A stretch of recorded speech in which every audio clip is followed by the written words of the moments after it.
فتاوی شامیہ میں ایک مسئلہ لکھا ہے، لو رعافہ، میں پہلے بتا رہا ہوں غیر مقلد اس کو کیسے بیان کرتے ہیں۔ لو رعافہ فکتب الفاتحۃ بالدم علی جبہتہ وانفہ جاز للاستشفاء وبالبول ایضا۔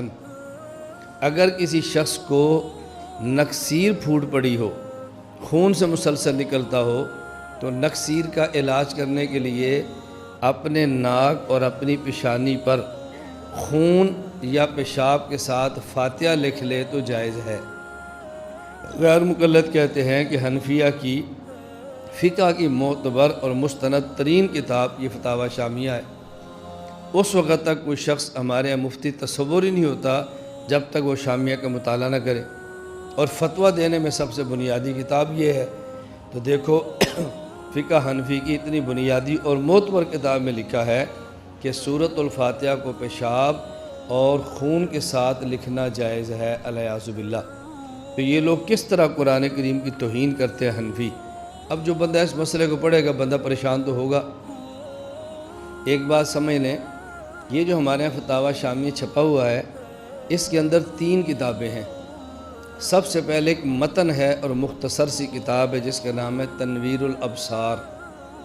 اس تنویر الابصار پر ایک شرح ہے، اس کا نام ہے الدر المختار۔ پھر الدر المختار پر حاشیہ ہے، اس کا نام ہے رد المختار۔ یہ ہے فتاوی شامیہ۔ تو اس میں 3 کتابیں ہیں۔ نمبر 1 تنویر الابصار، یہ متن ہے، اور اس کی شرح الدر المختار، اور اس پر حاشیہ رد المختار۔ یہ رد المختار حاشیہ، اس کو فتاوی شامیہ کہتے ہیں اور فتاوی ابن عابدین بھی کہتے ہیں۔ تو یہ وہ لوگ اعتراض کے اب جواب سمجھیں۔ ہم نے کہا کہ دیکھو آپ نے پوری بات کو پڑھا نہیں ہے یا پوری بات کو سمجھا نہیں ہے۔ آدھی بات پڑھتے ہیں یا آدھی بات سمجھتے ہیں، اس لیے مسئلے کا رخ بالکل غلط ہو جاتا ہے۔ ہمارے احناف کے ہاں قرآن کریم کو بغیر وضو کے ہاتھ لگانا جائز نہیں ہے۔ تو جن کے ہاں بغیر وضو کے قرآن کو ہاتھ لگانا جائز نہ ہو، ان کے ہاں قرآن کریم کو پیشاب سے لکھنا جائز کیسے ہوگا؟ جن کے ہاں بغیر وضو کے قرآن کریم کو ہاتھ لگانا جائز نہ ہو، ان کے ہاں قرآن کریم کو خون کے ساتھ لکھنا کیسے جائز ہوگا؟ بدائع و صنائع میں اور الدر المختار میں یہ مسئلہ موجود ہے۔ لا يجوز لمحدث اداء الصلاۃ لفقد شرط جوازها وهو الوضوء ولا مس مصحف من غیر خلاف عندنا۔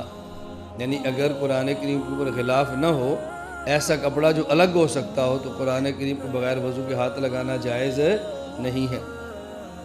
تو جن کے یہ جائز نہیں ہے، ان کے ہاں فاتحہ کو قرآن کریم کو پیشاب یا خون کے ساتھ لکھنا جائز کیسے ہوگا؟ اصل مسئلہ ہمارے ہاں کیا ہے؟ مسئلہ یہ درج ہے کہ اگر کسی شخص کو نکسیر پھوٹ پڑی اور اس کے پاس اور کوئی علاج نہیں تھا سوائے اس کے کہ کوئی عامل کہے کہ سورۃ الفاتحہ تم پیشاب یا خون کے ساتھ اپنی پیشانی یا ناک پر لکھو، اس کے علاوہ اور علاج ان کے پاس نہیں تھا، تو کیا یہ جائز ہے یا جائز نہیں ہے؟ اب پوری بات یہ لکھی ہے۔ اچھا، ایک اس سے پہلے بات سمجھ لیں۔ اصل مسئلہ یہ ہے کہ حرام چیز کے ساتھ علاج کرنا جائز ہے یا نہیں۔ الدر المختار میں ہے، اور رد المختار میں واختلف فی التداوی بالمحرم، کہ حرام چیز کے ساتھ علاج کرنا جائز ہے یا جائز نہیں۔ اس میں ہمارے یہ مسئلہ بڑی وضاحت کے ساتھ لکھا ہوا ہے کہ ظاہر المذہب المنع الدر المختار، کہ حرام کے ساتھ علاج کرنا جائز ہے یا جائز نہیں۔ ہمارا ظاہر المذہب اور ہمارا فتویٰ اس پر ہے کہ حرام کے ساتھ علاج کرنا جائز نہیں۔ اب اس کے تحت یہ مسئلہ چلا ہے کہ اپنی پیشانی اور ناک پر پیشاب یا خون کے ساتھ سورۃ الفاتحہ لکھنا جائز ہے یا جائز نہیں۔ اب مسئلہ کیا بیان کیا ہے؟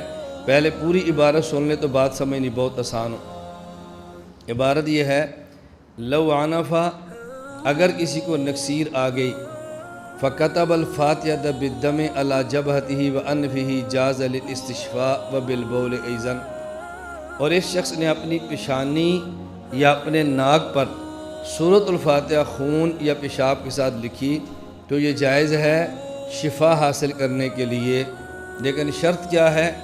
ان عالم فیہ شفاء لا باس بہ، اگر پورا یقین ہو کہ یہ لکھنے سے مجھے شفا مل جائے گی تو پھر کوئی حرج نہیں ہے۔ لیکن لم ینقل، یہ لیکن لم ینقل کا معنی کیا ہے؟ اس عبارت کو سمجھیں، کس چیز سے شفا ملتی ہے؟ پیشاب کے ساتھ سورۃ فاتحہ لکھیں، اس سے پیشاب شفا ملتی ہے کہ نہیں؟ یا تو یہ معلوم ہوگا عقل کے ذریعے، عقل بتائے کہ فاتحہ پیشاب سے لکھے تو شفا مل جاتی ہے، عقل اس کا فیصلہ نہیں کرتی، یا اس کا پتہ چلے گا طب کے ذریعے کہ طب بتائے گی حکمت کے سے شفا ملتی ہے کہ نہیں۔ یہ حکمت کا موضوع ہی نہیں ہے، حکمت دواؤں کے اثرات سے بات کرتی ہے اور حکمت میں عملیات سے بحث نہیں ہوتی۔ اب شفا ہے یا نہیں یہ معلوم ہوگا قرآن کریم یا حدیث پاک سے، اور کہیں قرآن کریم اور حدیث پاک میں نہیں ہے کہ سورۃ الفاتحہ کو پیشاب یا خون کے ساتھ لکھو تو شفا مل جاتی ہے۔ اب سورۃ الفاتحہ کو پیشاب یا خون کے ساتھ لکھیں تو لکھنا جائز ہے کب؟ جب یہ معلوم ہو کہ اس طرح کرنے سے شفا مل جاتی ہے، اور معلوم ہوگا عقل سے، عقل سے بھی معلوم نہیں ہو رہا، یا معلوم ہوگا طب حکمت سے، طب حکمت کا موضوع نہیں ہے، یا معلوم ہوگا قرآن اور حدیث سے، اور قرآن کریم میں ایسی کوئی آیت نہیں جس میں یہ لکھا ہو کہ اس سے شفا مل جاتی ہے، احادیث میں کوئی حدیث بھی نہیں کہ جس سے معلوم ہو کہ اس سے شفا مل جاتی ہے۔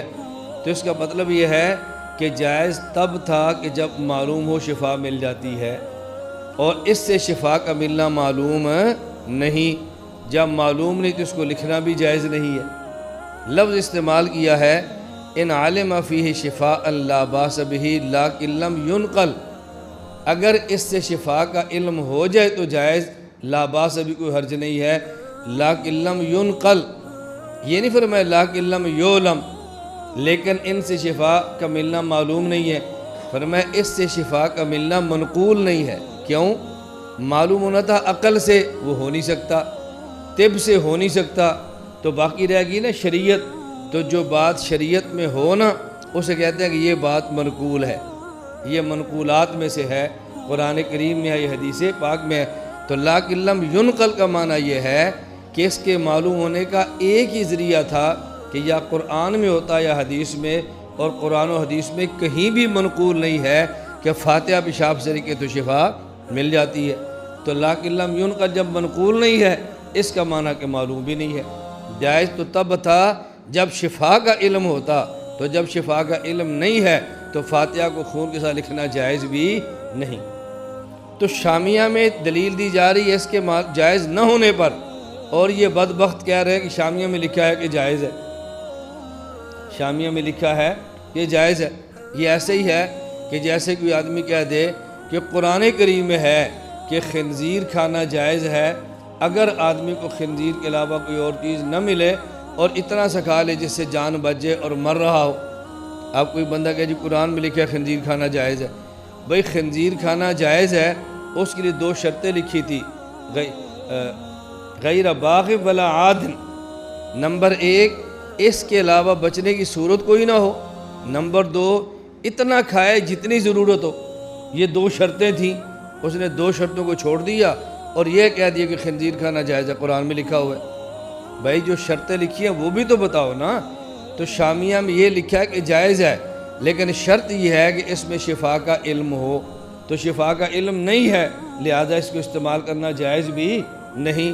تو شامیہ والے اس کے ناجائز ہونے پہ گفتگو کر رہے ہیں اور یہ بدبخت اس کا جائز ہونا سمجھ رہے ہیں، اس لیے کہتے ہیں من یرد اللہ بہ خیر یفقہہ فی الدین، اللہ سمجھ کا ارادہ فرمائے تو خیر کا ارادہ فرماتے ہیں، اور جب اللہ کسی سے خیر کا فیصلہ فرمائے تو دین میں فقہ دے دیتے ہیں، اور جب اللہ کسی کے ساتھ خیر کا ارادہ نہ فرمائے تو دین کی فقہ اس سے لے لیتے ہیں، سمجھ ختم کر دیتے ہیں۔ یہ تو ہم نے بات کی ہے عام بندے کو سمجھانے کے لیے کہ اس کو بات سمجھ آ جائے، علماء طلباء کی دیکھو فائل میں بات درج ہے، وہ یہ کیا، اب یہ ضابطے معلوم ہو تو پھر ہے نا، کہتے ہیں ان عالم فی شفاء لا باس بہ، سورۃ الفاتحہ کو خون اور پیشاب کے ساتھ لکھنا یہ جائز ہے، جب کہ اس میں شفا کا علم ہو تو کوئی حرج نہیں، لا باس بہ، لیکن لم ینقل، لیکن ان میں شفا کا علم نہیں ہے۔ اب یہ ان علم فی شفاء، ان علم فی شفاء لا باس بہ، دیکھیں یہ عبارت میں ان علم فی شفاء یہ مقدم ہے اور لا باس بہ یہ تالی ہے، شرط اور جزا ہے نا، تو شرط کو مقدم کہتے ہیں اور جزا کو تالی کہتے ہیں منطق میں۔ اب ضابطہ کیا ہے کہ اگر مقدم اور جزا، مقدم اور تالی، شرط اور جزا اگر ان میں نسبت تساوی کی ہو، اگر ان میں نسبت تساوی کی ہو اور پھر آپ مقدم کی نفی کر دیں تو نفی مقدم سلب مقدم یہ مستلزم ہوتی ہے سلب تالی کو، کہتے ہیں ان کانت الشمس طالعۃ فالنہار موجود، اگر سورج طلوع ہے تو دن موجود ہوگا۔ اب سورج موجود ہو تو دن ضرور ہوتا ہے، ایسا نہیں ہوتا کہ سورج بھی ہو اور دن بھی نہ ہو، ایسا کبھی نہیں ہوتا، سورج اور دن کے موجود ہونے میں تساوی کی نسبت ہے، اگر سورج موجود، سورج طلوع ہے تو دن موجود ہوگا، لیکن سورج طلوع نہیں ہوا تو اس کا معنی دن بھی موجود نہیں، جب سورج کے طلوع ہونے کی نفی کریں گے تو وجود نہار کی نفی خود بخود ہو جائے گی۔ ان عالم فی شفاء لا باس بہ، اگر اس میں شفا کا علم ہو، یہ مقدم ہے، لا باس بہ تو پھر کوئی حرج نہیں ہے، لیکن لم ینقل، لیکن لم یعلم، لیکن شفا کا علم نہیں تو لا باس بہ کا پھر نقیض ہوگی باس بہ، پھر حرج ہے، پھر جائز نہیں ہے۔ تو اگر منطق پڑھی ہوتی یا کچھ مناسبت ہوتی فقہ سے تو یہ جملہ کبھی بھی نہ کہتے۔